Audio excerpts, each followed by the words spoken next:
साथियों, मैं योगी हिम्मत गिरी आप सभी के चैनल योगी हिम्मत गिरी में आप सभी का स्वागत करता हूं। आप सभी को बहुत बहुत प्रेम।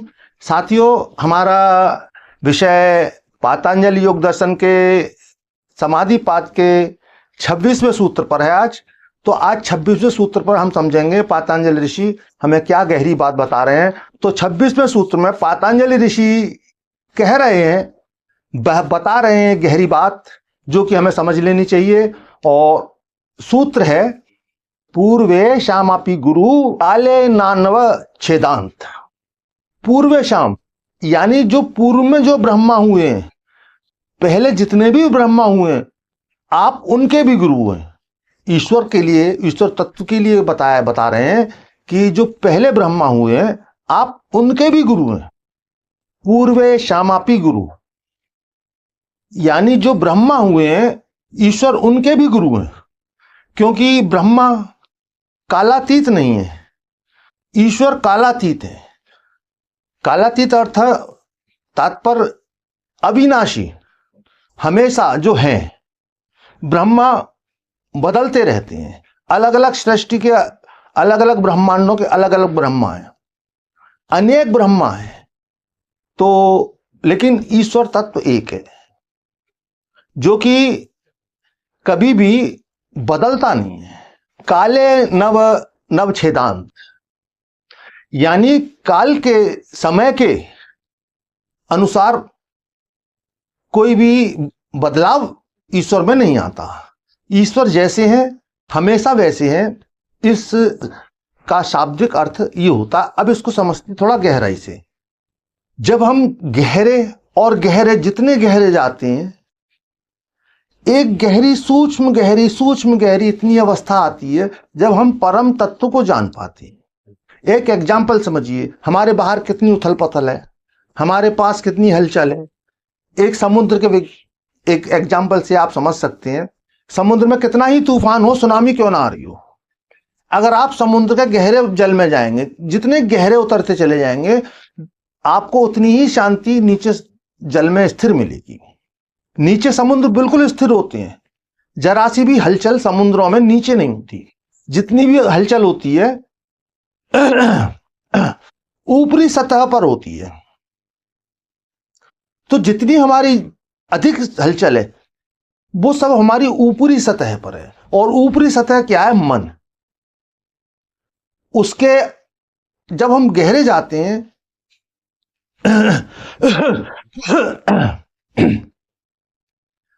जब हम लहरों से और गहरे जाते हैं तो हम उतरते हैं अपने परम की स्थिति में, अपने आत्म तत्व की स्थिति में। जब हम आत्म तत्व की स्थिति में जाते हैं तो आत्मा की स्थिति यानी कि परमात्मा की स्थिति में पहुंचते हैं। तो उस परमात्मा की स्थिति जो सबसे श्रेष्ठ गुरु हैं वही है। और वो परमात्मा कहाँ है? वो स्वयं मनुष्य के अंदर है,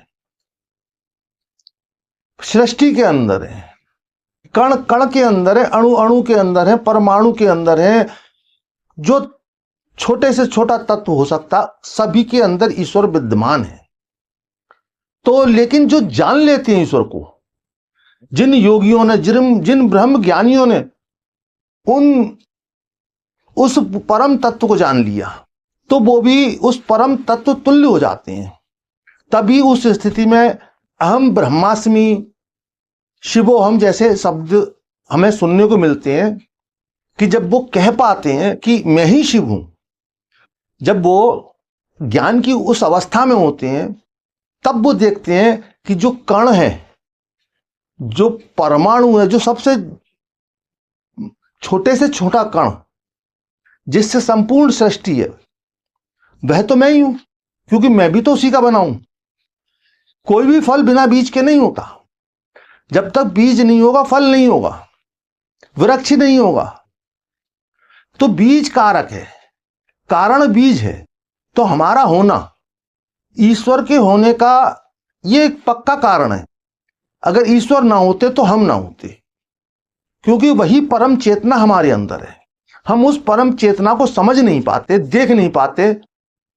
तो उसके लिए हम बाहर के गुरु का आश्रय ले सकते हैं।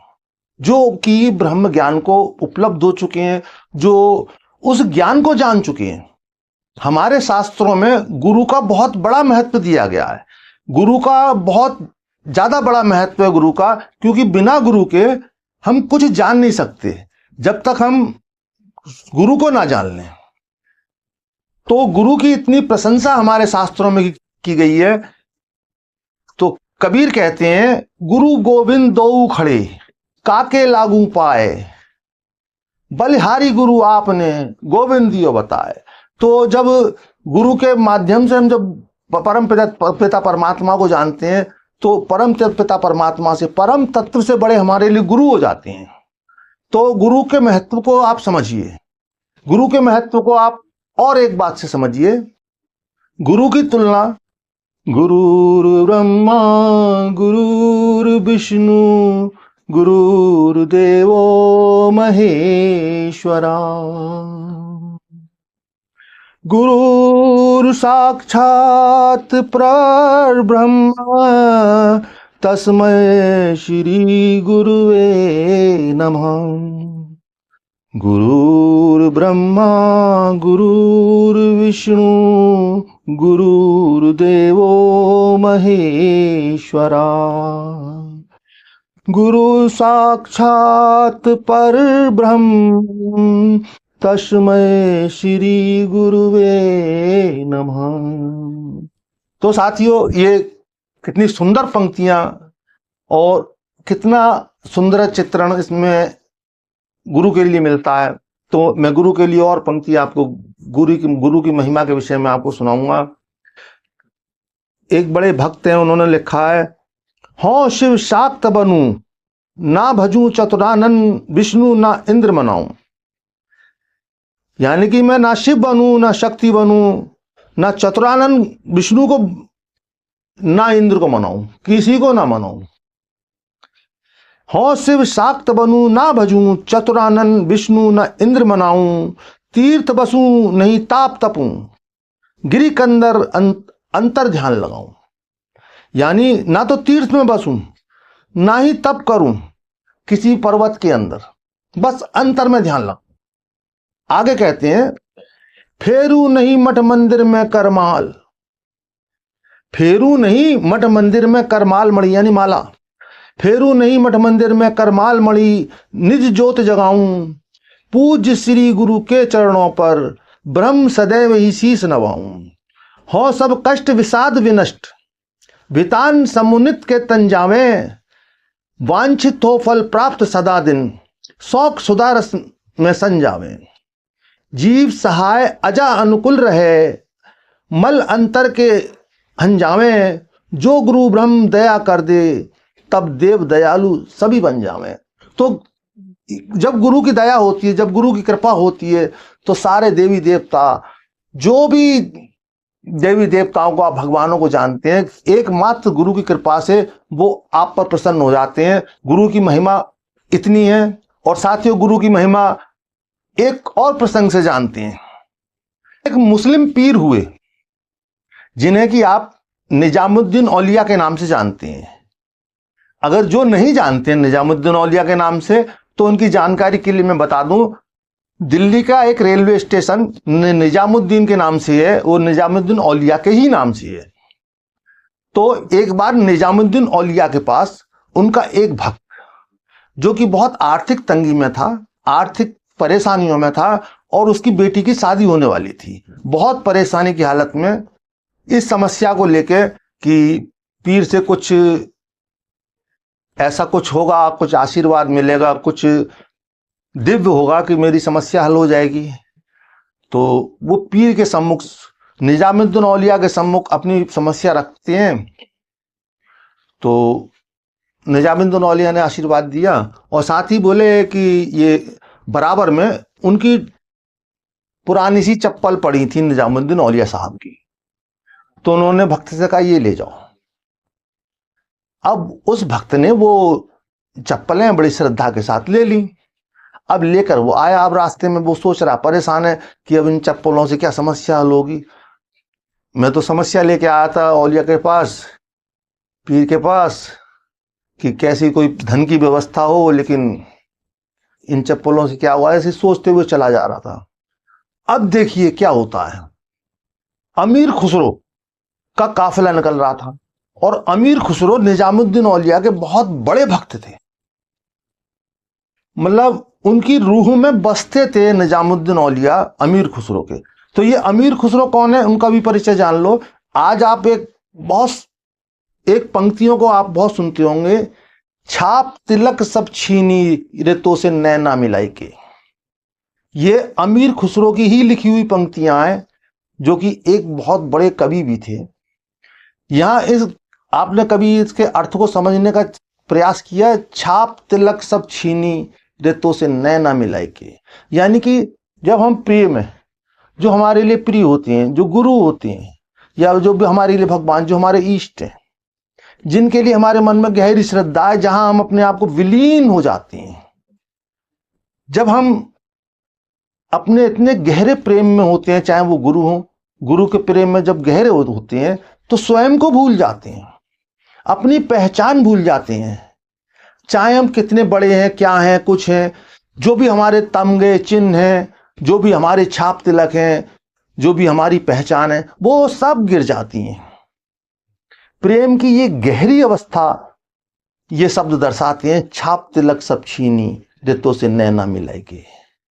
तो उन अमीर खुसरो की बात कर रहा हूं, जो कि निजामुद्दीन औलिया के बहुत बड़े भक्त, और कई किलोमीटर दूर वो भक्त जा रहा था चप्पल लेके। इधर काफिला अमीर खुसरो का जा रहा था 60 ऊंटों के साथ, जिसमें बहुत सारे महंगी सामग्रियां, खजाना, रेशमी वस्त्र, बहुत सारी कीमती वस्तुएं उन 60 ऊंटों पर लदी हुई थी।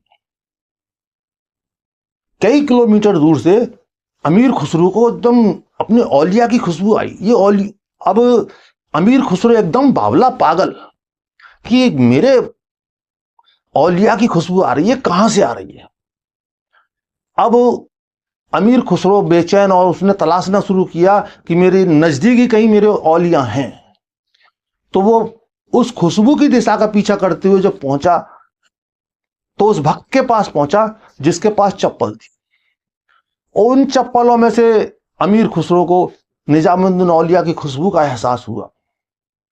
तो अमीर खुसरो ने विनती की कि ये चप्पल मुझे दे दो, जो चाहे तुम ले लो, तुम्हें जो कुछ चाहिए ये मुझे दे दो। और साथियों, अमीर खुसरो ने जो 60 ऊंटों पर जो उसकी खजाना और कीमती वस्त्र और जो भी कुछ सामान था, जो भी कुछ था, ऊंटों सहित उसे दे दिया। तो साथियों, गुरु की कोई कीमत आप सोच नहीं सकते। गुरु की कोई ऐसी कीमत है ही नहीं। जीवन भी बहुत थोड़ा है गुरु के चरणों में, और इस चीज को गहरे से समझ लेना। या तो कभी किसी को गुरु बनाना मत। पानी पियो छान के, गुरु बनाओ मान के। तो जिसको गुरु बना लो, पहले जितना भी संदेह है कर लेना, सारे संदेह का निवारण कर लेना, तब गुरु चुनना। और जब किसी को एक बार गुरु चुन लो, तो फिर वहां संदेह फिर मत करना। यहां पर अब गुरु नहीं, आपकी श्रद्धा काम करेगी, क्योंकि आपकी श्रद्धा ही आपकी गुरु है। आपकी श्रद्धा ही आपको मार्ग दिखाएगी। गुरु कुछ है या नहीं, गुरु कुछ नहीं भी है, तो आपकी श्रद्धा आपको पार लगा देगी। आपकी श्रद्धा वो सब कुछ कराने में सक्षम है जो आपके गुरु आपके लिए करने में सक्षम है। तो यहां पर गुरु पर संदेह तो होना ही नहीं चाहिए, क्योंकि गुरु तत्व एक मनुष्य तत्व नहीं है, परम तत्व है। जब आप किसी को गुरु भाव में देखते हैं, वो इस योग है या नहीं, बात यह महत्वपूर्ण नहीं है। बात महत्वपूर्ण यह है कि आप किसी को गुरु भाव से देख पा रहे हैं। आपका देख पाना महत्वपूर्ण है। आपके अंदर समर्पण का हो पाना महत्वपूर्ण है, चाहे वो किसी पत्थर के ही प्रति क्यों ना हो जाए। आपका समर्पण किसी पत्थर की ओर हो जाता है तो वो भी एक श्रद्धा का विषय है। लेकिन एक योग्य गुरु मिल जाते हैं आपको, जिनसे आपको सही मार्गदर्शन मिल सकता है, तो बड़े सौभाग्य आपके। और गुरु कोई भी हो, कैसे भी हो, जैसे कहा कि पानी पियो छान के, गुरु बनाओ मान के। तो जब गुरु बना लो, फिर किसी भी हालत में, किसी भी स्थिति में संदेह तो पूरी तरह त्याग देना। अगर संदेह किया तो बस यही रुकावट है, यही बाधा बन जाएगी। मैं फिर कह रहा हूं, गुरु कुछ हो या ना हो ये महत्वपूर्ण नहीं रखता। महत्वपूर्ण यह है कि आप किसी के अंदर गुरु देख पा रहे हैं। आपने गुरु के विषय में जाना, गुरु के महत्व को जाना पातंजलि के सूत्र में। और आपको जो भी कुछ कमेंट लिखने हो, कुछ पूछना हो, कुछ जानना हो, तो कमेंट बॉक्स में लिख सकते हैं। और अधिक से अधिक शेयर करें। अच्छे काम करने में अच्छी ही बात होती है।